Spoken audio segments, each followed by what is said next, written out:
확률의 정의를 얘기할 때 우선 확률이라 그러면은 확률이라 그러면 자, 이거부터 개념을 확실히 해야 돼요. 확률이라 그러면은 알 수 없는 것 또는 추측하는 것, 미래의 것. 그러니까 핵심 개념이 알 수 없는 것이야. 알 수 없는 무엇에 대한 계산을 할 때 확률이라고 얘기를 해. 그게 무슨 의미인지는 기회가 있을 때마다 한 번씩 또 얘기를 해줄게. 예를 들어서 이런 거 있지. 그러니까 뭐 말도 안 되는 얘기 같지만 이런 얘기를 해볼게. 주사위를 한 번 던진다고 할 경우 짝수가 나올 확률은 6분의 3 해서 2분의 1이라 그러지. 50%라고 얘기하지. 근데 그거는 주사위를 던진다고 할 경우라고 얘기를 했지. 녹음이 멀어서 녹음 안 될라. 마이크 어딨냐? 오른쪽 마이크가 오른쪽에 있다고? 어떻게 알아? 1 왼쪽 아니 오른쪽이잖아. 밑쪽에 있나? 밑쪽에 있지 않을까? 밑이 아니라 그 터치패드 밑쪽에. 이거일 수도 있고 요거는 저거고 카메라고. 맨날 그냥 화면 들리지 않아요? 이게 스피커일 것 같고. 저 여기 컴퓨터 성능이 맨날 저하돼요. 응, 세자 저하. 세자 저하. 그것도 중딩반 할 때 선생님 또 저하됐어요. 그래서 세자 저하 그랬더니 막 되게 좋아하대. 아, 그렇지. 중딩으로 갈수록 초딩으로 갈수록 유치한 개그가 먹히거든. 니네는 벌써 머리가 굳은 거야. 기성세대. 아니, 근데 저희도 유치하게 하는 학교는구나. 느낀 거냐. 말도 안 되는 거. 아 그만 스톱. 아 또 걸려들었어. 이제 선생님은 주사위. 선생님 시작했잖아요. 선생님 됐다. 주사위를 한 번 던진다고 할 경우, 그러니까 미래의 일이지. 아직 안 던진 거지. 그러니까는 나올 가능성이 1, 2, 3, 4, 5, 6 있는 거고, 그 중에 2, 4, 6 해서 6분의 3을 한 거지. 주사위를 한 번 던졌어. 좀 부드럽질 않네. 던졌다. 그래서 2가 나왔어. 과거형이야. 이미 결론이 난 거야. 2가 나왔어. 그럼 이 주사위의 눈이 짝수일 확률은? 뭔 소리예요? 그러니까 뭔 소리예요? 그치, 좀 이상하지, 표현 자체가. 뭔 소리예요? 라고 나오는 게 사실은 제대로 된 반응이야. 내가 이미 주사위를 던졌어. 2가 나왔어. 내가 던진 이 주사위의 눈이 짝수일 확률은? 이 나온 건 상관없이 그냥 계산을 되는 거 아니에요? 이미 결정됐으니까 이건 확률이 100%지. 1이지. 뭐지? 왜 이래요? 그러니까 이런 거야. 예를 들어서 임산부가 애를 낳았어. 아들이야. 아들이 나왔어. 이 아이가 아들일 확률은? 100%지. 근데 그걸 다르잖아요. 이 수가 짝수일 확률이 아니라 던졌을 때 아니. 내가 던져서 나온 요 수가 짝수일 확률.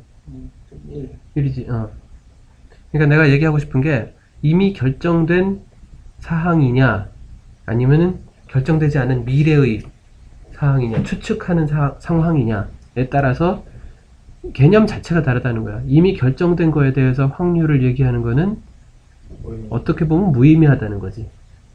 그래서 확률이라는 거는 미래의 상황, 추측하는 상황. 그러니까 알 수 없는 것. 알 수 없는 상황에 대해서, 이런 거에 대해서 확률이란 얘기를 하는 거다 이거지. 여기서 조금 특이한 경우가 있기는 해. 미래의 상황이 아닌데 이미 결정은 되어 있지만 알 수 없는 상황. 그때도 확률이란 얘기를 해. 자, 뭐냐 하면은 예를 들어서 이런 거야. 주사위를 던지긴 던졌는데 종이 상자 안에 주사위가 있어. 그래서 종이 상자를 휙 흔들어 가지고 주사위가 던져졌어. 요 안에서. 이미 숫자는 결정이 된 거야. 하지만 우리는 아직 박스를 열어보지 않았어. 그랬을 때 이 주사위의 눈이 짝수일 확률은? 이라고 하면은 이제 얘기하는 게 이거지. 이미 결정은 되었지만 우리는 모르기 때문에, 알 수 없는 상황이기 때문에 이런 것도 확률로 얘기를 한다. 이해됐어? 네. 그래서 알 수 없는 상황이면은 거의 다 확률로 얘기할 수 있지만 이미 결정되었고 그 결과를 아는 거에 대해서는 확률이라는 얘기를 할 필요가 없다라는 거지. 자, 그 얘기부터 먼저 해놓고, 그래서 이 확률을 얘기할 때 대부분이 아니라 거의 다 니네가 당연하다고 생각하지만 문제를 읽다 보면 거의 첫 줄부터 나오잖아. 이를테면 하나의 주사위를 던질 때라는 게 영어로 치면 가정법이잖아. if 우리가 던진다면, 주사위를 던진다면, 다이스를 던진다면 그때 나오는 숫자가 어쩌고 저쩌고, 그치? 그래서 if가 들어가는 가정법, 아직 결정되지 않은 상황, 그러니까 미래라든가 등등등, 결정은 되었어도 우리가 알 수 없는 상황이라든가 그런 경우에 얘기를 한다. 그러면 아직 결정되지 않았기 때문에 가능성을 얘기하는 거야. 나올 수 있는 가능성. 그래서 마음에 안 들어. 빨리 고쳐야 되는데. 그래서 자, 보통 전체 경우의 수에서 어떤 이걸 뭐라고 표현하나?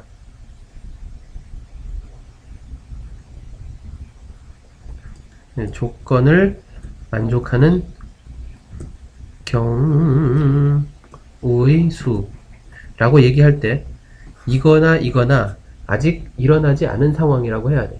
그러니까 뭔가 시행을 했을 때, 주사위를 던진다든가 동전을 던진다든가 아니면 저격수가 총을 쏜다든가 그런 걸 했을 때 나올 수 있는 전체 경우의 수, 나올 수 있는, 아직 나온 게 아니야, 나올 수 있는 경우의 수를 여기 쓰고, 그 다음 우리가 관심 있는 어떤 조건이 있으면 그 조건을 만족하면서 나올 수 있는 경우의 수. 그래서 괜히 쉬운 내용을 어렵게 설명한 것 같기도 한데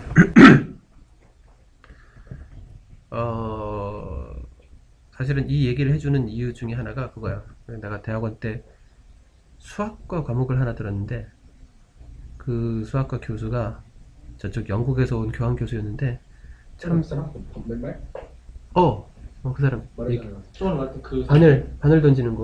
아니 그건 말 안 했어요. 그 사람에 대해서는 얘기하고. 아, 그랬어? 지팡이 들고 다니는. 지팡이 할아버지. 얘기한 거 같아.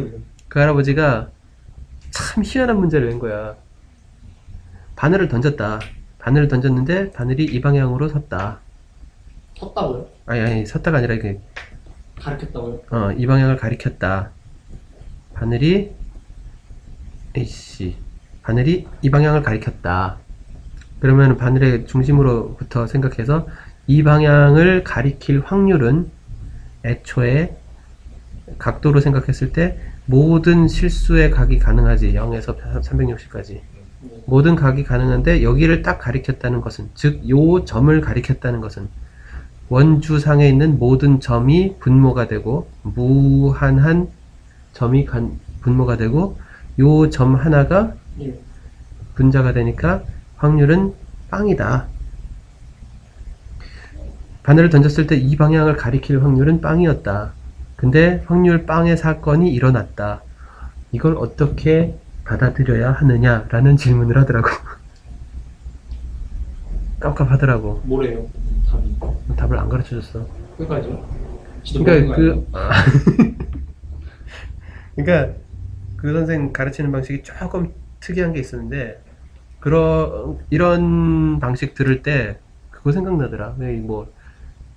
불교에서 고승들의 화두 던지는 방법 있잖아. 화두라 그래서 이제 그거 아니에요? 말 한마디만 딱 던져주고서 제자들은 막 그걸로 골머리 싸매는 거야. 그거 있잖아요. 설명 안 해주고 뭐지? 단어 한두 개만 딱 던져주고서 그럼 제자들은 이게 무슨 뜻일까? 이걸 가지고 우리가 무슨 생각을 하려는 걸까? 막 골머리 싸매는 그런 거. 화살을 쏘는데 그 어. 화살이 어. 뭐지? 화살에 꽂히잖아요, 바늘에. 그럼 저는 꽂힌 게 아니라고. 뭐지? 그 뭐라냐 그러냐. 화살이 움직일 때 음. 그 정지한 상태잖아요. 어떻게 보면은 음. 정지가 이어진 거잖아요. 그 정지의 연속일 뿐이지 꽂힌 게 아니라고 그런 거. 아, 궤변인 그쪽은 좀 어렵다. 아니야, 그런 얘기도 어디서 들어본 것 같아. 들어본 것 같은데, 하여튼 그런 식으로 좀 생각할 거리를 던져주고 우리가 알아서 고민하게 하는 그런 교육 방식을 좀 하더라고.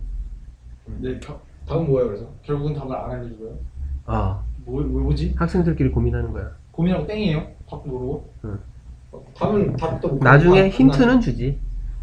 딱 부러진 설명은 안 해주고 힌트는 주는데, 그때 준 힌트가 그거였어. 결국은 아까 내가 했던 얘기. 이미 결정된 상황이냐, 미래의 상황이냐. 그러니까 내가 내린 결론은 그거야. 그 교수가 이제 힌트는 줬는데 그 힌트를 가지고 이리저리 고민을 해본 결과, 아, 이렇게 생각하는 것은 이미 결정되지 않은, 그러니까 던진다고 할 경우 미래에 대한 확률을 계산하면 분명히 빵이야. 요 방향으로 설 확률은 빵이야. 근데 그게 아니라 이미 던져서 결과가 나온 상황에서는 확률을 논하는 게 무의미하다라는 거지. 그러니까는 요런 걸 표현할 때 그 교수 표현도 참 절묘하게 해. 그러니까는 말을 틀리게 하지는 않으면서 그 문제점을 깨닫도록 하는 거지. 이렇게 섰는데 이렇게 설 확률은 애초에 빵이었다. 확률 빵인 사건이 일어났다. 그러면서 이게 맞는 상황이냐 틀린 상황이냐라고 표현하는 게 아니라 이걸 어떻게 받아들여야 하나. 그러니까 그런 단어 하나하나 선택하는 것도 보면은 외국에 있었다는데 내공이 있는 사람이나 그렇게 하는 거지. 영국에 있었다 했죠. 응. 그럼 영어로 해요. 그럼 영국 사람이 영어로 하지 그러면. 아, 그 사람한테 영어로 썼더래요. 질문도 영어로 하고. 그러니까 좀 힘들 것 같은데. 그 당시로서는 그 당시로서는 그런 경우가 흔하지 않았기 때문에 좀 힘들었어. 그러니까 그 교수님이 알아서 말을 좀 천천히 해주기는 하는데 그래도 힘들었어. 질문하는 게 더 힘들잖아요. 그렇지. 그게 막 수학적 용어를 좀 써야 되는데. 근데 이론으로 해야 되는데. 근데 요즘하고 또 달라서 그 당시에는 번역서가 별로 없어서 교재는 어차피 다들 원서를 썼어. 아, 대학 1학년 때부터 그냥 원서 썼어. 거의 그러니까 뭐 수학이니 물리니 뭐 이런 화학도 그렇고 웬만한 과목은 다 그랬기 때문에, 그러니까 영어 전공 영어를 쓰는 데는 부담이 없었는데 단어나 문장이 아니라 말을 하려니까 그게 좀 답답했지. 자, 그랬고 자, 이제 여기 새로운 용어들이 나오는데 여기 나오는 내용은 굳이 내가 다 설명 안 해도 정석이 좀 잘 해놨어. 그래서 246에서 247까지 읽으면서 보기 1번까지? 보기 1번까지 해봐. 읽고요.